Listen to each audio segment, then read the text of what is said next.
말씀 함께 보겠습니다. 신약성경 마태복음 8장 1절에서 4절의 말씀입니다. 마태복음 8장 1절에서 4절의 말씀을 교독하겠습니다.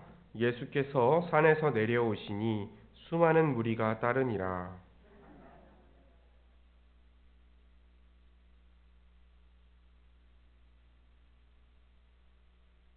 예수께서 손을 내밀어 그에게 대시며 이르시되 내가 원하노니 깨끗함을 받으라 하시니 즉시 그 나병이 깨끗하여진지라. 삼가 아무에게도 이르지 말고 다만 가서 제사장에게 내 몸을 보이고 모세가 명한 예물을 드려 그들에게 입증하라 하시니라. 아멘. 네, 우리가 마태복음을 살펴보면서 어제까지는 예수님의 가르치심, 예수님이 전하신 말씀, 산상수훈에 대해서 우리가 함께 나눴습니다. 그 가르침이 끝난 뒤에 예수님께서 오늘 산에서 내려오시잖아요. 그 이후에는 어떤 내용이 기록되어 있냐면 예수님께서 행하신 기적 이야기들이 기록되어 있어요. 이 앞부분에 예수님의 말씀이 기록되어 있다면 그 후에 이어지는 부분은 예수님의 기적 이야기가 기록이 되어 있습니다. 우리가 이 복음서를 읽으면 예수님이 행하신 여러 가지 기적이 많이 나오잖아요. 우리가 이 복음서를 읽으면서 예수님의 행하신 기적 이야기를 들을 때는 예수님이 어떤 기적을 행하셨는지도 중요하지만 예수님이 왜 기적을 행하셨는지, 왜 예수님이 기적을 행하셨는지를 생각하면서 이 말씀을 읽어야 됩니다. 여러분, 예수님이 이 땅에 오신 이유가 뭔지 아시죠? 예수님이 이 땅에 오신 이유. 예수님이 하나님이신 예수님께서 성령으로 잉태되셔서 죄가 없는 사람의 몸으로 이 땅에 오신 이유가 뭘까요? 자기 자신을 많은 사람의 대속물로 내어주시기 위해서. 그렇죠? 허물과 죄로 죽었던 우리를 구원하시기 위해서 우리가 받아야 할 우리의 죄의 형벌과 저주를 대신 받으시고 십자가에 달려 죽으시기 위해서, 인류가 처음 죄를 지었을 때부터 하나님께서 약속하셨던 그 구원 계획을 이루시기 위해서 예수님이 이 땅에 오셨어요. 하나님의 아들이시고 여자의 후손이시며 아브라함의 후손이시고 다윗의 후손이신 메시아 예수 그리스도께서 우리의 죄를 해결하기 위해서, 우리를 구원하시기 위해서 그 구원 사역을 성취하기 위해서 이 땅에 오셨다고요. 단순하게 말하면 예수님은 십자가에 달려 죽으시기 위해서 이 땅에 오신 거예요. 근데 예수님이 십자가에 달려 죽으시기 전에 기적을 행하실 이유가 있냐는 거죠. 왜 예수님은 그 많은 기적들을 이 땅에 있는 동안 행하셨을까라는 것에 대한 생각을 가지고 우리가 이 기적들을 살펴봐야 된다는 거예요. 예수님이 하나님의 아들이라는 것을 보여주시기 위해서 기적을 행하셨을까요? 예수님 비록 십자가에 달려 죽으셨지만 예수님께서 유대 종교 지도자들이나 로마 황제에게 대적할 힘이 없어서 죽으신 게 아니라 힘과 능력이 있으시지만 자발적으로 십자가에 달리셨다는 것을 보여주기 위해서, 그 능력을 보여주시기 위해서 기적을 행하셨을까요? 물론 그런 의미도 없지 않겠죠. 분명히 예수님이 하나님이시라는 것을 보여주는, 예수님이 하나님이 약속하셨던 바로 그 메시아라는 것을 보여주는 기적들도 있습니다. 근데 더 본질적인 이유는요, 예수님께서 이 땅에서 기적을 행하신 목적은 예수님이 십자가에 달려 죽으심으로 이루실 하나님 나라, 그 천국이 어떤 곳인지를 보여주시기 위해서 예수님이 기적을 행하신 것입니다. 하나님이 처음 이 땅에 세상을 창조하셨을 때 죄와 죽음과 저주가 없는 세상에서 인간이 누리던 생명과 복과 안식이 있어요. 창세기 1장 2장에 보면 3장에 인간이 죄를 짓잖아요. 창세기 1장 2장에 보면 인간이 누리던 복과 안식과 생명이 충만하게 누리던 때가 기록되어 있는데요. 예수님께서 죄와 죽음을 해결하시고 악을 심판하시고 하나님 나라를 회복시킨다는 것은 그 죄를 짓기 전에, 인간이 죄를 짓기 전에 하나님의 통치를 받고 하나님과 동행하면서 누렸던 그 모든 하나님 나라의 생명과 복과 안식을 다시 누리게 된다는 것을 의미합니다.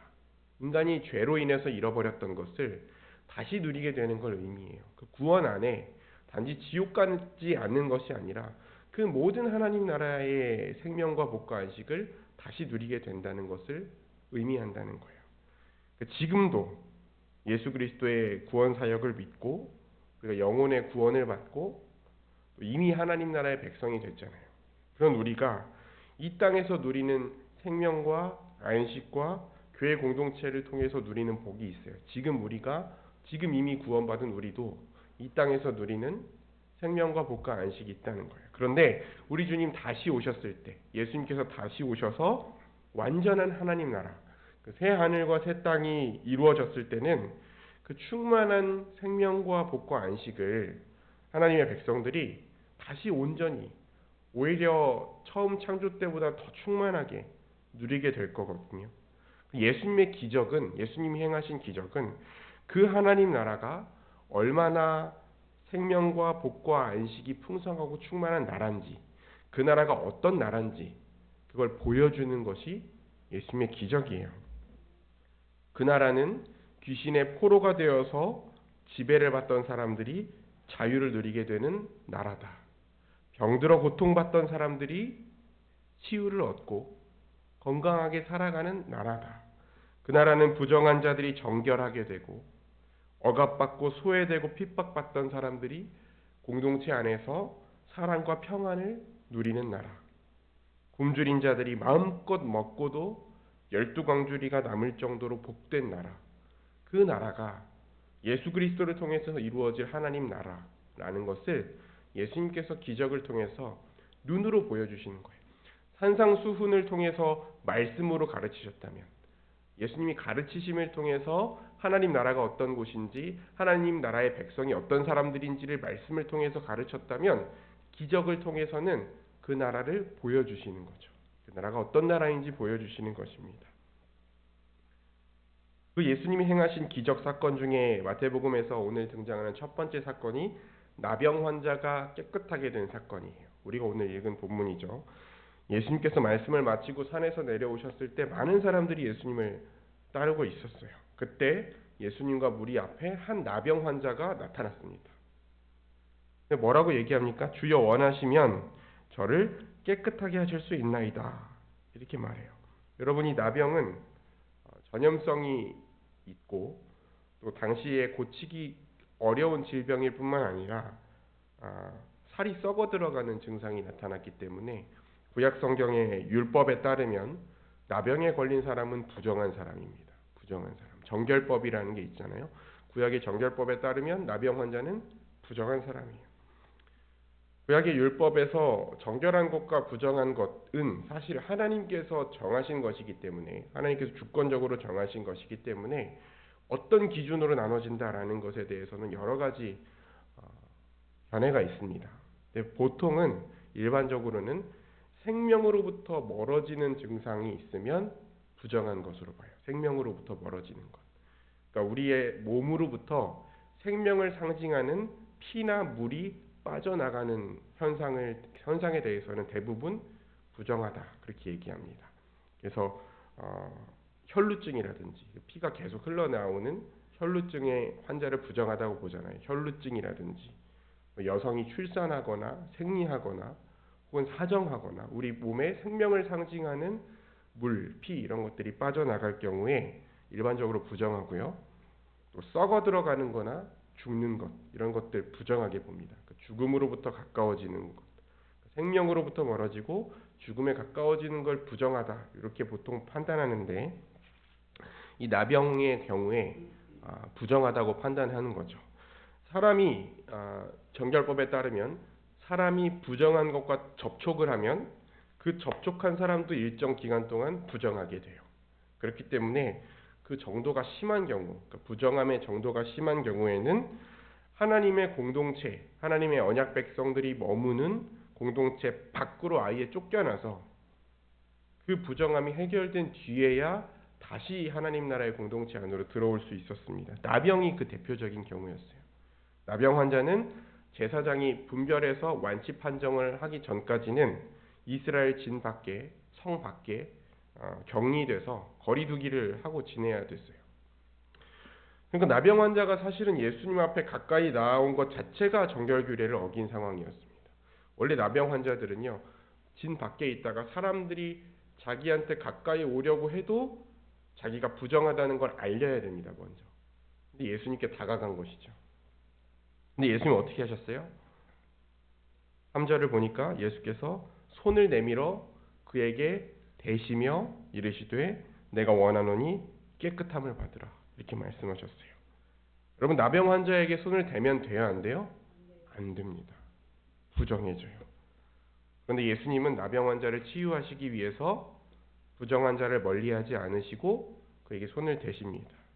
이웃을 사랑하라는 율법의 진정한 정신을 따라서 행하셨어요. 그리고 예수님이 손을 대고 치유를 명령하셨을 때 어떻게 됩니까? 예수님이 부정해지는 게 아니라 오히려 나병 환자가 정결해졌어요. 깨끗해졌어요. 이 사건을 통해서 예수님이 이 생명과 회복과 구원을 주실 메시아라는 것을 분명하게 보여줍니다. 부정한 자와 닿으면 부정해져야 되는데 예수님과 닿으면 생명을 얻어요. 부정한 자가 깨끗하게 됩니다. 그리고 아까 말씀드렸던 것처럼 예수님이 가져오실 하나님 나라는 죽음과 부정함이 없는 나라라는 것을 보여주세요. 예수님께서 아무에게도 말하지 말고 제사장에게 몸을 보여주고 모세가 명령한 예물을 드려서 입증하라 이렇게 명령하셨어요. 아까 말씀드렸던 것처럼 당시에 구약 시대에 나병을 확진하고 나병이 치유됐다는 것을 선언하는 일을 제사장이 했습니다. 그 제사장이 완전한 회복을 선언해야 공식적으로 다시 하나님의 백성 공동체 가운데로 들어와서 살아갈 수 있었습니다. 예수님은 이 기적으로 인해서 사람들이 예수님한테 눈에 보이는 기적만 요구한다든지 혹은 예수님을 로마에서 구원할 정치적인 메시아로 보고 따르는 것을 원하지 않으셨기 때문에 아무에게도 말하지 말라고 말씀하시고 다만 제사장에게 가서 완치 판정을 받고 돌아가라. 예수님께서 이렇게 말씀하셨어요. 여러분, 오늘 말씀에서 우리가 본 것처럼 우리의 부정함, 우리의 연약함을 깨끗하게 하시고 고치실 수 있는 분은 오직 예수님 한 분입니다.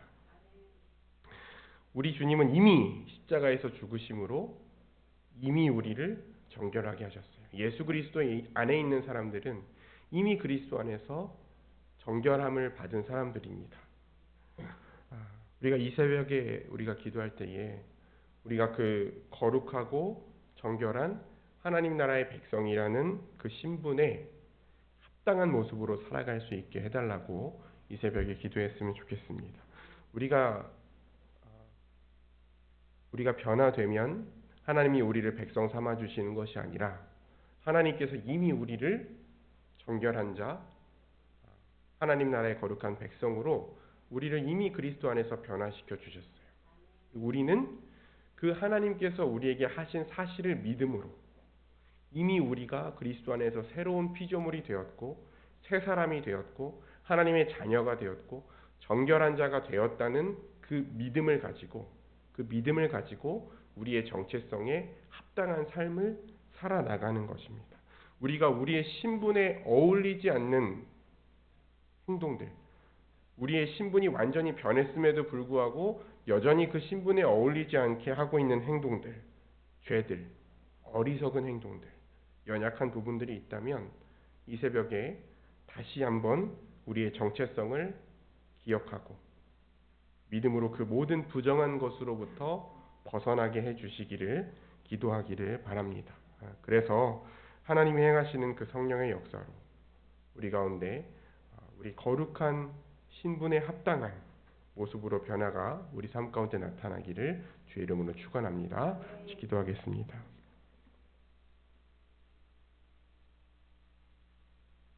하나님 아버지, 주여 원하시면 저를 깨끗하게 하실 수 있나이다.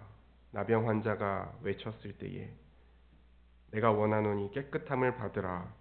예수님께서 손을 대고 말씀하셨을 때에 그의 나병이 깨끗하게 되어진 사건을 우리가 함께 살펴보았습니다. 우리 주 예수 그리스도 안에 있는 생명과 복과 안식을 누리게 되는 하나님 나라의 백성의 모습을 살펴보았습니다. 하나님, 예수 그리스도의 십자가로 말미암아 우리를 하나님 나라의 백성 삼아 주시고 거룩하고 정결한 하나님의 백성이라고 하나님께서 우리에게 칭해 주셨는데 우리는 여전히 부정하고 또 어리석은 행동들을 하면서 살아갈 때가 너무나 많습니다. 우리의 정체성을 잃어버리고 하나님의 자녀답지 못하게 하나님의 백성답지 못하게 살아가는 연약한 모습들이 여전히 우리 가운데 남아 있습니다. 하나님, 이 새벽에 우리가 기도할 때에 하나님, 우리가 그 연약한 자리에서 그 죄의 유혹을 받는 자리에서 그 사단의 정죄를 받는 자리에서 유혹을 받는 자리에서 우리가 하나님의 백성이라는 이미 그리스도 안에 있는 자들이라는 그 정체성을 기억하게 하시고 믿음으로 그 유혹과 정죄로부터 승리할 수 있는 견고한 믿음을 허락하여 주옵소서. 예수님 이름으로 기도합니다.